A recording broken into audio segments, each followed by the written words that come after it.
Assalamualaikum warahmatullahi wabarakatuh.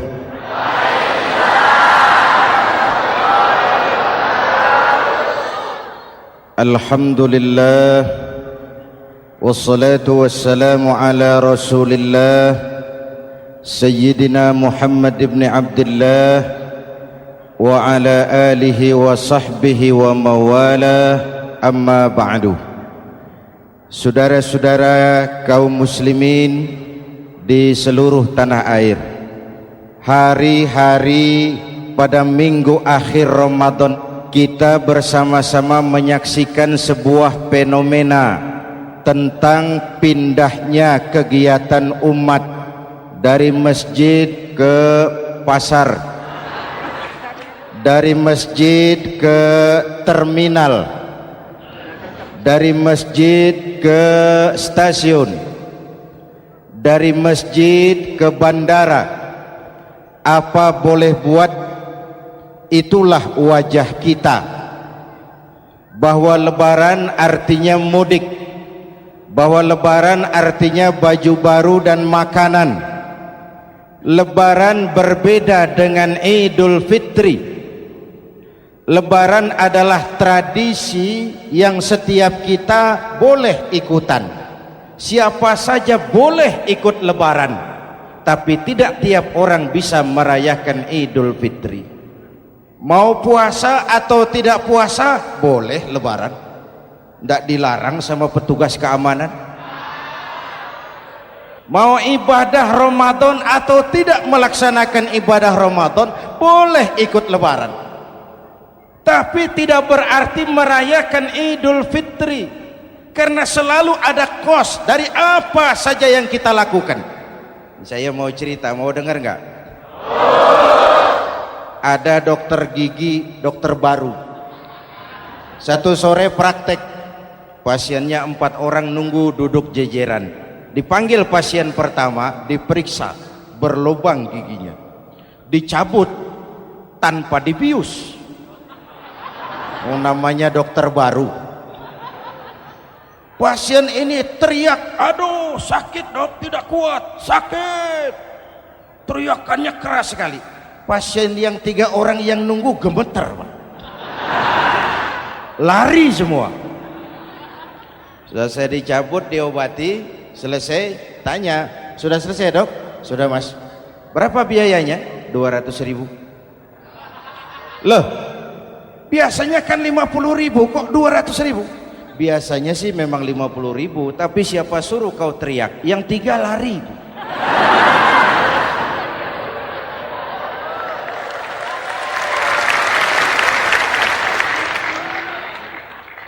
Cerita pendek ini ingin berpesan kepada kita, selalu ada ongkos yang harus kita bayar dari apa saja yang kita lakukan. Mau ibadah atau tidak, mau jadi orang baik-baik atau jadi bajingan paling tengik, mau berbuat salah atau berbuat soleh, selalu ada kosnya, selalu ada ongkosnya. Kita bicara kembali kepada fitrah, Idul Fitri. Bagaimana caranya? Pertama saya ingin mengutip bagian pendek dari ayat 185 Al-Baqarah. Walitukmilul iddata walitukabbirullaha ala ma hadakum wala'allakum tashkurun. Ada 4 hal dari cuplikan ayat pendek ini. Pertama, walitukmilul iddata, hendaknya engkau sempurnakan jumlah bilangan hari puasamu. Berpuasa sebulan penuh. Sebulan penuh itu bisa 29, bisa 30. Pak, kalau beda pendapat bagaimana? Ada yang lebaran tanggal 5, ada yang lebaran tanggal 6. Hadirin, bagi yang punya kemampuan berijtihad, silahkan melakukan ru'yatul hilal. Bagi yang tidak, lebih aman ikut pesan Nabi. Apa pesan Nabi? Fa iza ikhtalaftum fa alaikum bisawadil a'zam ma'al haqqi wa ahlihi. Kalau kamu berbeda pendapat, ikut golongan terbanyak yang benar dan ahlinya. Jadi walaupun banyak, kalau tidak benar dan bukan ahlinya, tidak usah ikutin. Banyak benar dan ahlinya. Contoh, 100 insinyur berbeda pendapat dengan 10 kiai tentang doa kunut. Yang diikuti pasti 10 kiai, bukan 100 insinyur. Betul? Atau sebaliknya, 10 insinyur berbeda dengan 100 kiai tentang konstruksi jembatan. Yang diikuti tentu 10 insinyur, benar dan ahlinya. Maka yang paling aman, kita punya departemen agama. Departemen agama punya ahli dari MUI, dari Nahdlatul Ulama, dari Muhammadiyah, dari Al-Wasliyah, dari Syarikat Islam, dikumpulkan melakukan ru'yatul hilal. Yang paling aman, dengeri saja pengumuman departemen agama.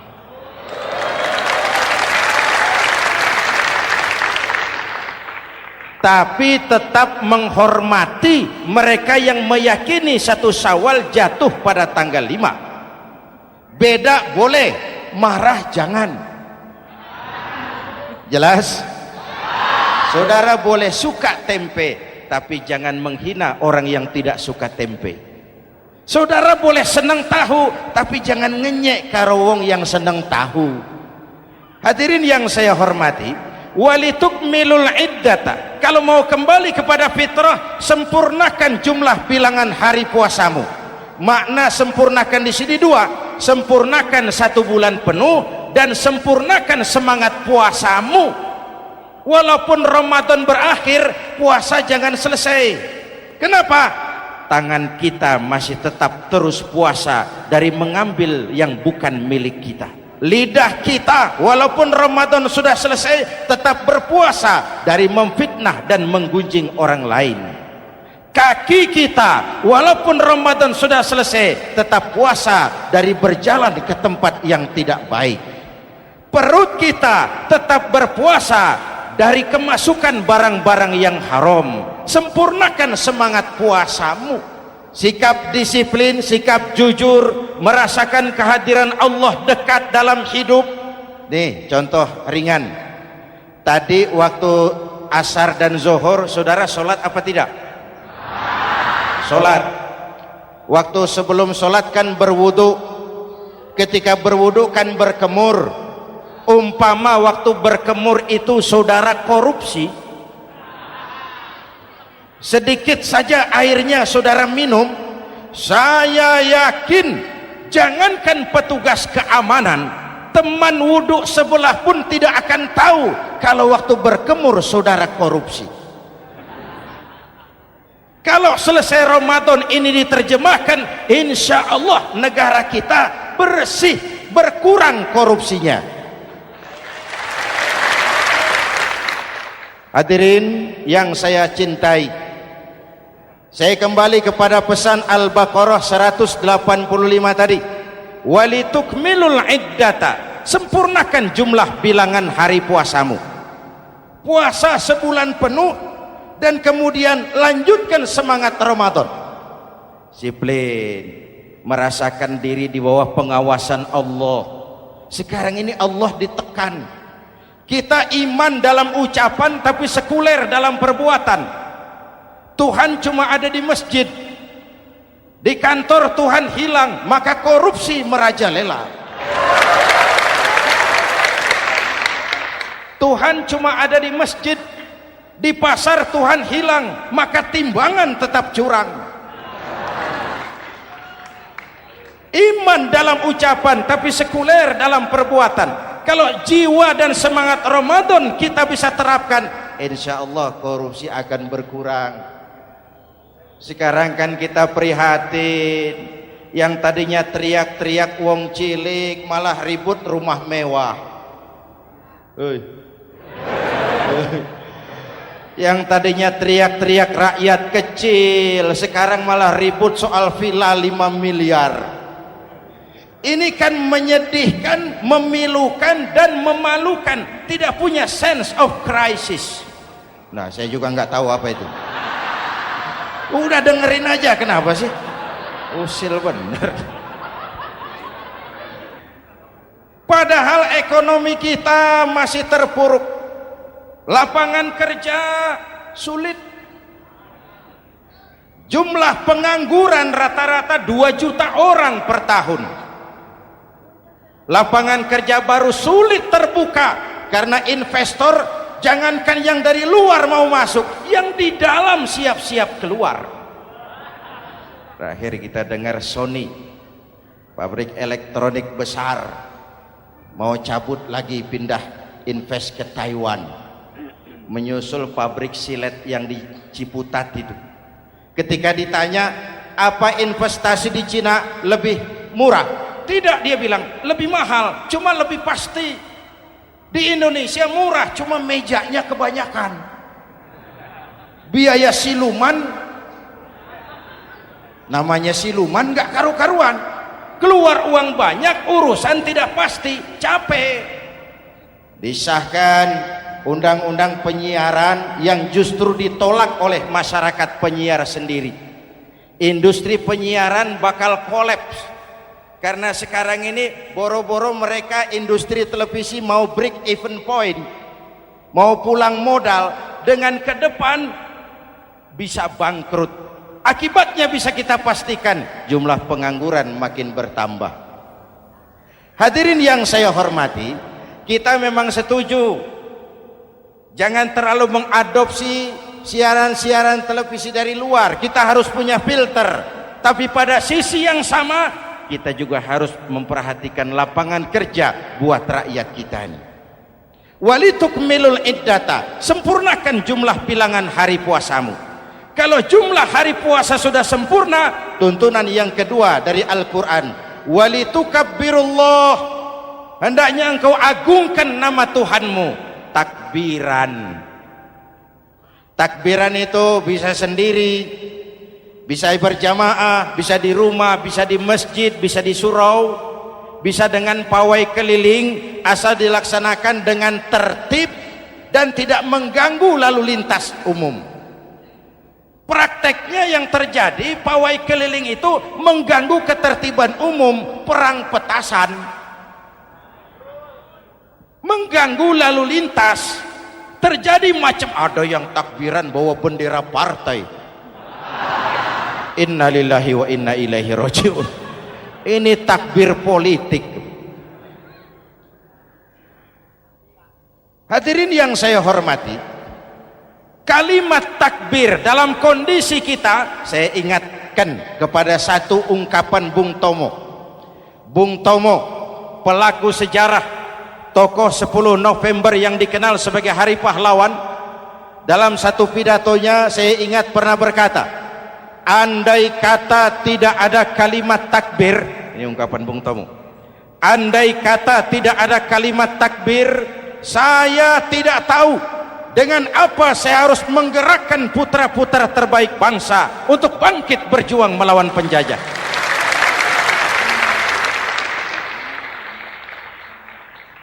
Ketika Allahu Akbar, itu londo kelihatannya kecil, meriam nggak meleduk. Dahulu orang-orang tua kita cuma ada 2 kata, merdeka atau mati. Tidak berpikir nanti kalau menang dan merdeka saya jadi wali kota di mana.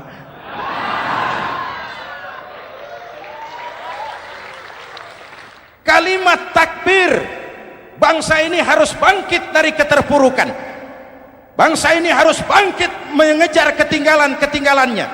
Bangsa ini tidak boleh terpuruk terus, dan semangat takbir harus menjiwai kita. Tidak ada capek dalam perjuangan, tidak ada puas dalam upaya. Keberhasilan cuma pengantar ke arah keberhasilan yang lebih baik lagi. Walitukabbirullah, hendaknya engkau agungkan nama Tuhanmu. Nama Allah menjadi motivasi besar dalam kehidupan kita. Ini pesan Quran Al-Baqarah 185. Pesan kedua, setelah sempurnakan jumlah bilangan hari puasamu, agungkan nama Tuhanmu, takbiran.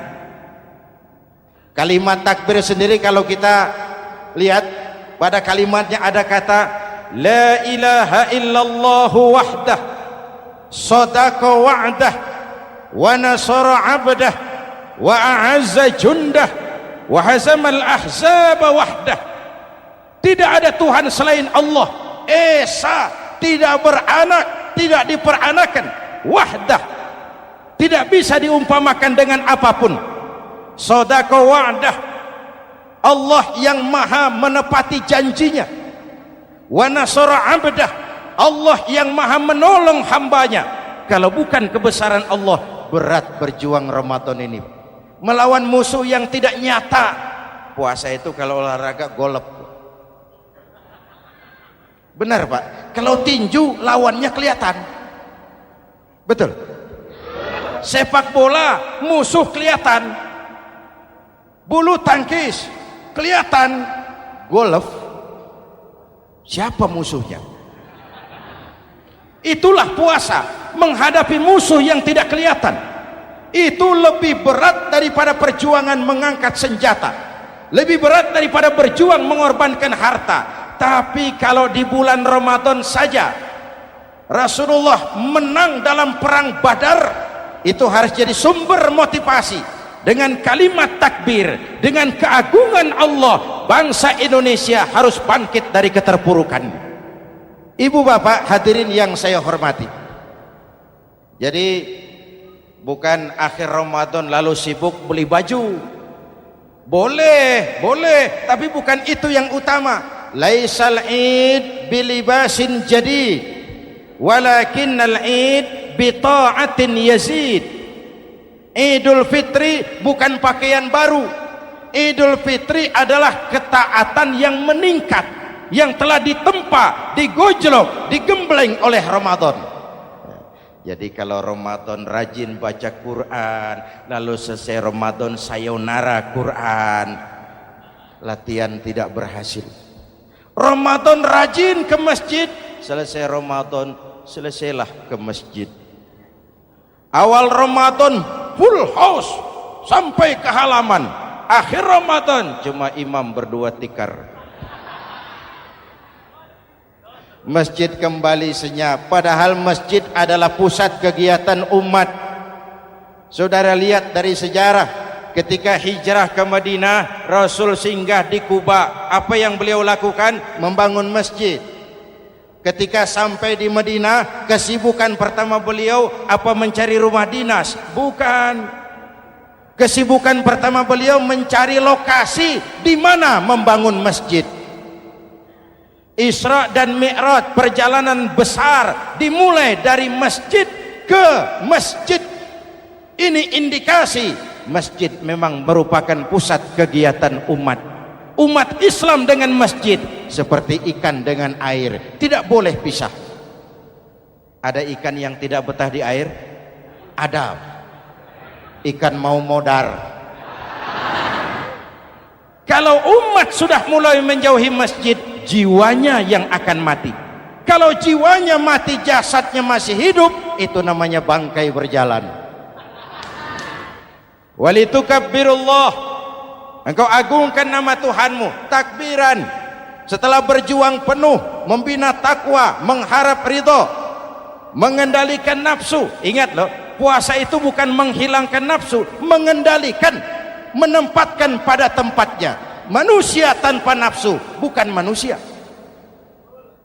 tapi manusia yang disetir nafsu turun jadi binatang, bahkan lebih rendah daripada binatang. Puasa ini menempatkan nafsu di tempatnya. Hai laki-laki, kamu nafsu sama perempuan? Betul Pak. Perempuan suka laki-laki? Betul Pak. Boleh lewat sini, lewat pintu yang disebut nikah. Ini nafsu disalurkan lewat pintu yang disebut nikah. Jangan seperti ayam kawin tiap malam, nikah tidak mau.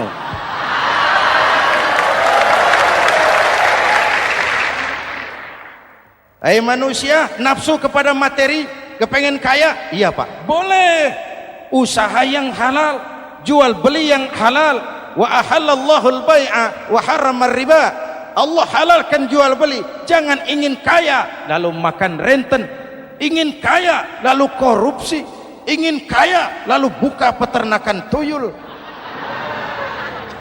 Manusia ingin berkuasa, boleh, tapi tetap punya etika dan moral. Jangan ingin berkuasa lalu fitnah, ingin berkuasa lalu mengadu domba orang, ingin berkuasa lalu menghalalkan segala cara. Puasa menempatkan nafsu pada tempatnya. Manusia yang dikendalikan nafsu lebih puas daripada binatang. Saya punya ungkapan lama, sebuas-buasnya kerbau makanannya tetap rumput. Saya belum pernah dengar ada kerbau terlalu buas lalu makan roti. Betul? Tapi manusia kalau sudah dikendalikan nafsu, manusia bukan cuma makan nasi, aspal, semen, kertas, minumnya solar, jauh lebih buas daripada binatang. Inilah puasa, arep nguwong kewong, agar manusia itu jadi dirinya, fitrahnya, jangan dikendalikan oleh nafsu. Kita ini sudah diciptakan fi ahsani taqwim. Masya Allah. Presented by The Integral CJ's Management.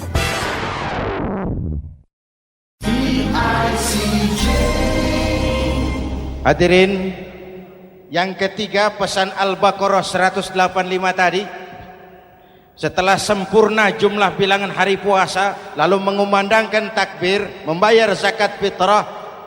Kenapa itu kita lakukan? Mengagungkan nama Allah, ala ma hadakum. Agungkan nama Allah yang telah memberikan hidayahnya kepadamu. Masya Allah nih, hidayah, kita bersyukur. Hidayah ini hak prerogatif Allah, diberikan kepada siapa saja yang dikehendaki oleh Allah. Kita bisa lihat dalam sejarah, ada anak Nabi tidak mendapat hidayah, tidak terpanggil mengikuti kebenaran yang disampaikan oleh bapaknya, namanya Kan'an, putra Nabi Nuh. Ada ayah Nabi bernama Azar, ayah Nabi Ibrahim, putranya penegak tauhid, ayahnya produsen berhala. Ada istri Nabi, istrinya Nabi Lut, tidak mendapat hidayah, tidak terpanggil mengikuti kebenaran. Lalu Abu Jahal, Abu Lahab, paman Nabi, melihat Nabi, menyaksikan mukjizat, mendengar wahyu, melihat tutur kata Nabi, hidayah tidak datang kepada dia, maka mereka tidak terpanggil mengikuti kebenaran. Kita alhamdulillah keponakan Nabi saja bukan,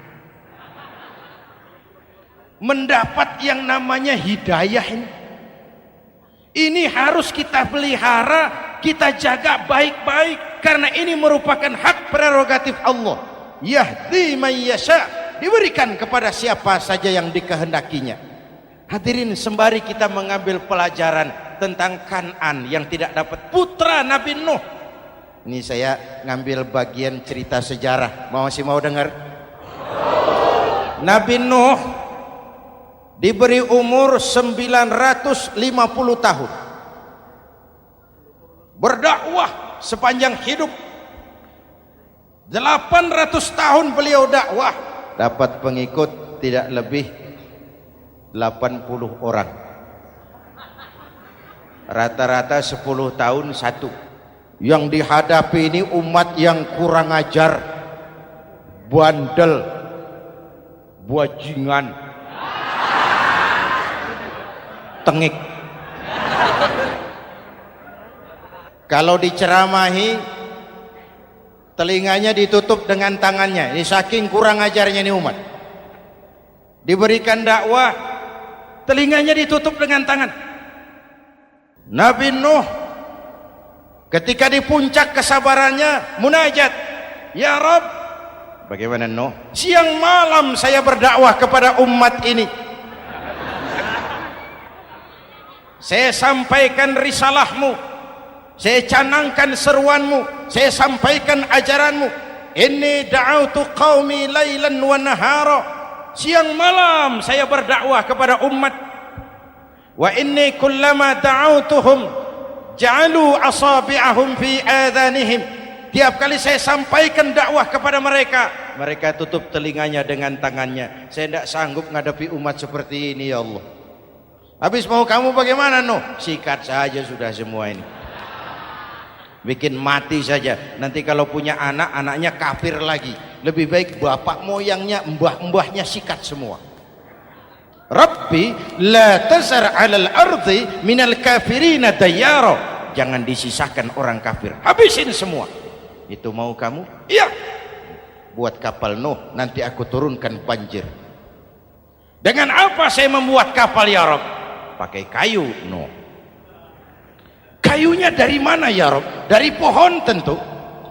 Pohonnya belum ada ya Rabb. Tanam dulu Nuh.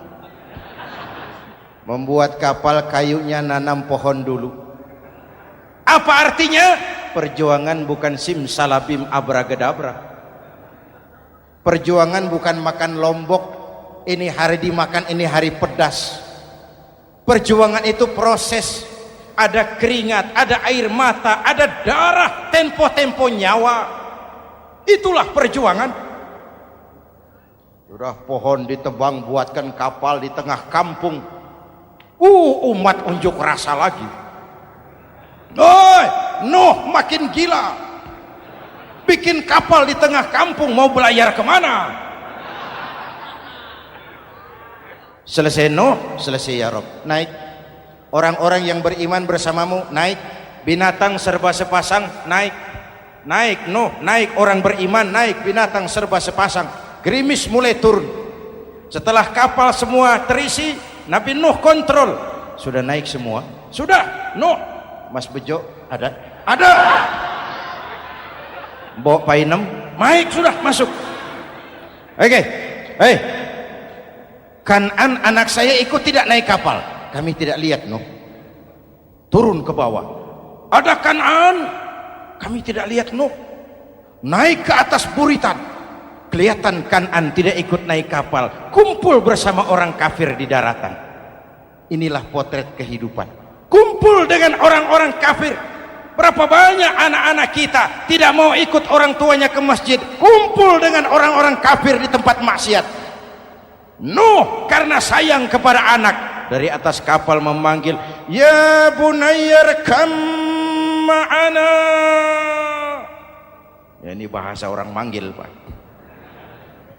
Kan'an, kesini nak, naik kapal sama papi. Ini terjemahan bebas. Jawab Kan'an di bawah, tidak mau Pak, saya di sini saja. Jangan nak, Allah sedang murka, akan turun banjir. Kalau datang banjir Bapak, sa'awi ila jabalin ya'simuni minal ma'. Saya akan naik ke gunung tinggi yang bisa menyelamatkan saya dari banjir. Kan'an naik ke gunung tinggi, gunung pun tenggelam dihantam banjir. Dalam puncak kepedihan, Nabi Nuh akhirnya sadar, ya Allah, kalau orang kafir tenggelam memang saya yang minta, tapi Kan'an kan anak saya. Nuh, anggap Kan'an bukan anakmu. Wa innahu amalun ghairu salih. Nuh sadar, akhirnya bilang, ana urid wa anta turid wallahu fa'alun lima yurid.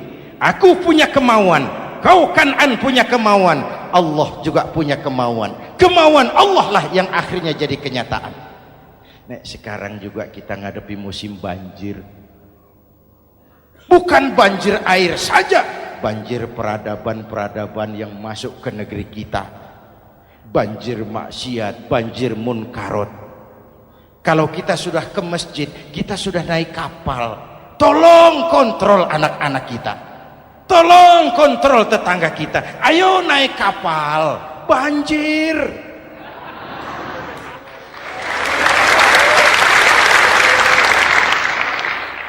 Ditutup ayat ini dengan wala'allakum tashkurun. Atas hidayah yang diberikan kepada kita, kita bisa melaksanakan ibadah Ramadan, bisa takbiran, dan diakhiri dengan ungkapan tasyakkur. Tasyakkur dan tafakkur, mensyukuri nikmat. Saya berulang kali mengingatkan, nikmat bisa berubah menjadi azab, kalau kita tidak pandai mensyukurinya. Bayangkan Pak, tahun 87-an kita itu jadi negara yang berswasembada pangan. Beras kita cukup untuk rakyat kita. Sekarang kita jadi pengimpor beras terbesar. Kita beli beras ke Vietnam, kita beli beras ke Thailand, ke negara-negara yang lebih kecil dari kita. Kenapa? Karena sawah kita tanami gedung dan beton. La in syakartum la azidannakum wa la in kafartum inna adzabi lasyadid. Kalau kamu bersyukur, aku tambah nikmat. Kalau kamu ingkar, tidak pandai bersyukur, awas, azabku pedih. Maka ungkapan saya, orang kaya bisa masuk surga karena hartanya. Orang kaya bisa masuk neraka juga karena hartanya. Syukur apa tidak syukur? Pejabat bisa masuk surga karena jabatannya. Pejabat banyak yang masuk neraka juga karena jabatannya. Syukur apa tidak syukur?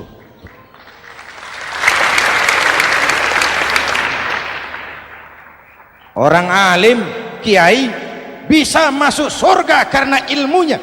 Orang alim pun bisa masuk neraka lebih dulu dari penyembah berhala juga karena ilmunya. Syukur apa tidak syukur?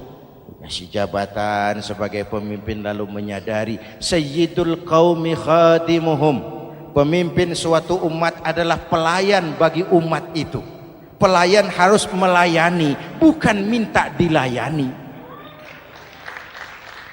Selama ini kita memandang jabatan itu jalan pintas menuju kaya. Jabatan itu artinya kekuasaan dan fasilitas, maka yang lahir rampok-rampok baru.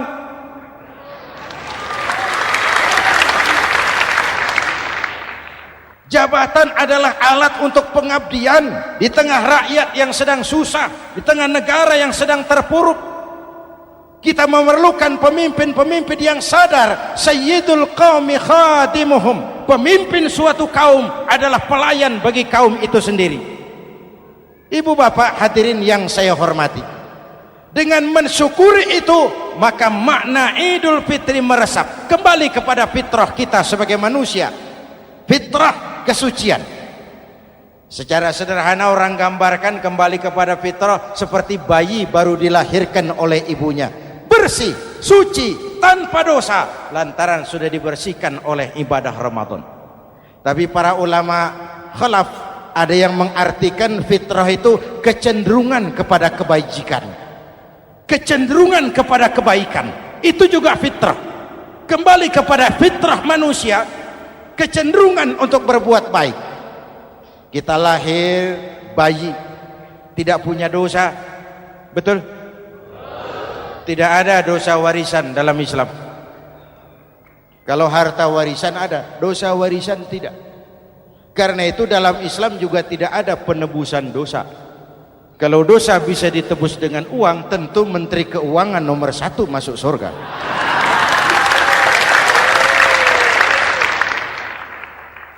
Dosa dalam Islam ditebus dengan taubat, langsung kepada Allah, sonder calo. Hadirin yang saya hormati, kembali kepada fitrah seperti bayi baru dilahirkan oleh ibunya, bersih, tidak punya dosa kepada Allah lantaran sudah dibersihkan oleh ibadah Ramadan. Soalnya kemudian kita kan tidak hanya bersalah kepada Allah, kita ini juga bergaul dengan sesama manusia, betul? Sebuah hadis, sahabat ditanya oleh Rasul, atadruna manil muflis? Saudara-saudara, tahu kamu siapa orang yang bangkrut?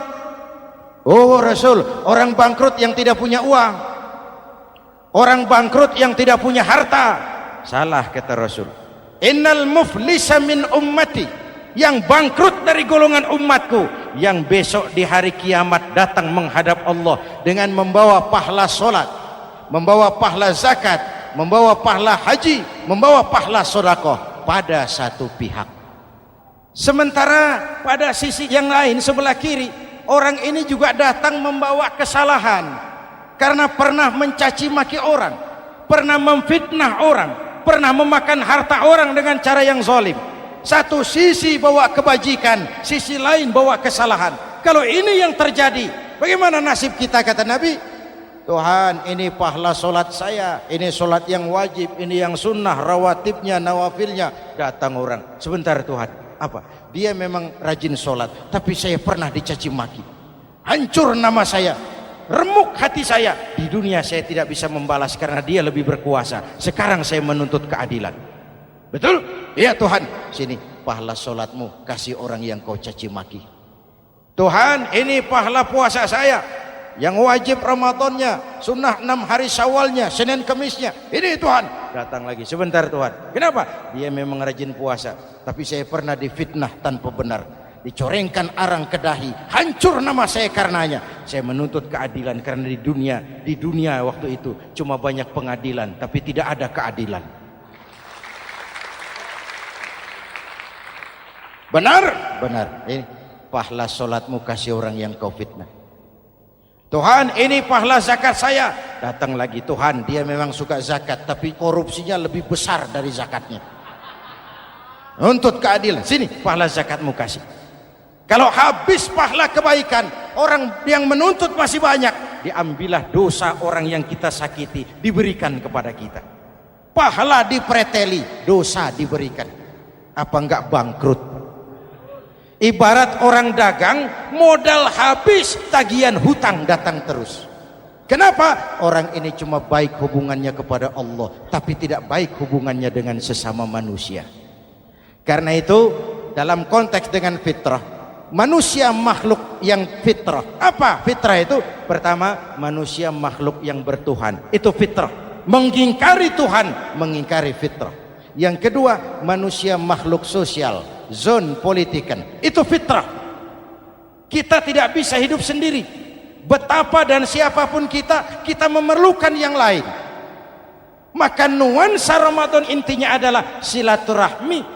Nuansa Idul Fitri silaturahmi antar sesama kita. Ada baiknya saya ingatkan lagi sebuah hadis. Masih mau dengar? Selesai sholat Id, sahabat mendengar Rasul mengucapkan amin 3 kali. Amin, amin, amin. Ya Rasul, ada apa? Tadi turun Jibril selesai sholat, mau berdoa. Muhammad, aku mau mohon kepada Allah, mau kau aminkan? Silahkan Jibril.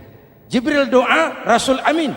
Doanya 3 macam permohonan, maka Rasul 3 kali mengucapkan amin.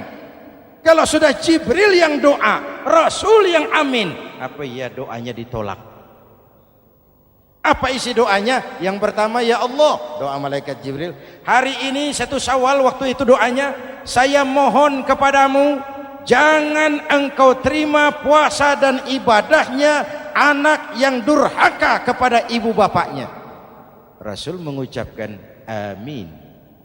Renungan buat kita. Itu sebabnya barangkali sesibuk-sibuk di Jakarta masih mau mudik nemui orang tua.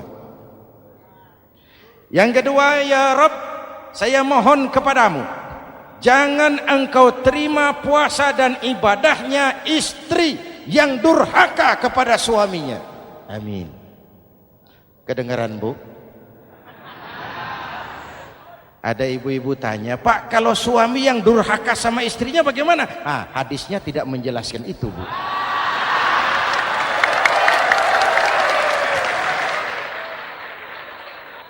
Lo menang sendiri. Yang jelas suami itu presiden rumah tangga, dimintakan tanggung jawab tentang istrinya. Nah istri swargo manut neraka kadut.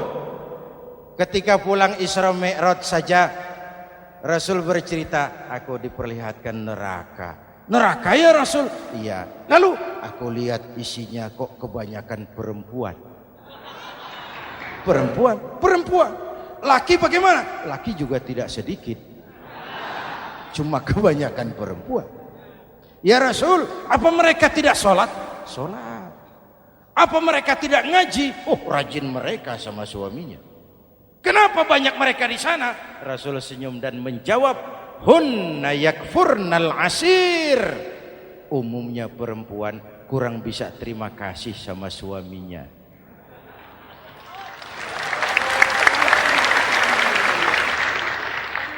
Ini penyakit turunan. Oi, ngaku oi.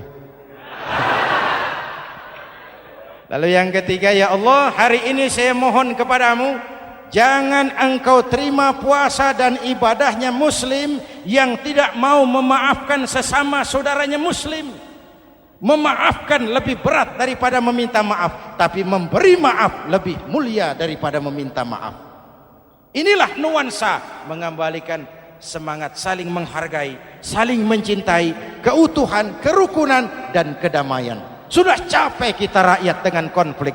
Sudah capek kita dengan mengedepankan perbedaan dan bukan persamaan. Sudah waktunya kita berbeda tapi tetap bergandengan, tetap bersama menyongsong hari esok yang lebih baik. Mintalah ridho ibu bapak, suami kepada istri, istri kepada suami, dan memaafkan sesama saudara muslim sehingga kita benar-benar kembali kepada fitrah. Terima kasih dan mohon maaf, semoga ada manfaatnya.